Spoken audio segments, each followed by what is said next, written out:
Tonus Laboratorio del Piede, centro altamente specializzato nella costruzione di plantari su misura, dedica nuove tecnologie di rilevazione dei carichi posturali per dare voce alla filosofia di benessere che lo caratterizza. Benvenuti al Meteo.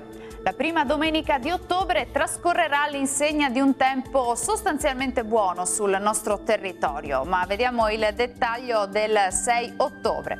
Sul Veneto condizioni di tempo asciutto e stabile, al mattino ampio soleggiamento. Con il passare delle ore la nuvolosità sarà in aumento, il cielo risulterà a tratti anche coperto, ma non sono previste precipitazioni.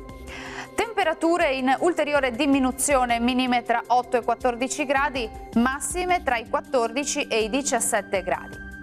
E anche sul Friuli Venezia Giulia avremo una mattinata soleggiata, poi più nubi un po' dappertutto, tuttavia senza piogge degne di nota. Temperature in lieve calo, minime tra 9 e 14 gradi, massime oscillanti invece tra i 17 e i 18 gradi. Ci spostiamo infine sul Trentino Alto Adige, dove la prima parte della giornata sarà con il sole, poi cielo via via più nuvoloso, anche con qualche temporale sui settori settentrionali, vedete.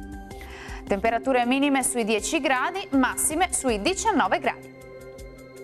Dal Meteo di Antenna 3 per ora è tutto, vi do appuntamento al prossimo aggiornamento. Arrivederci.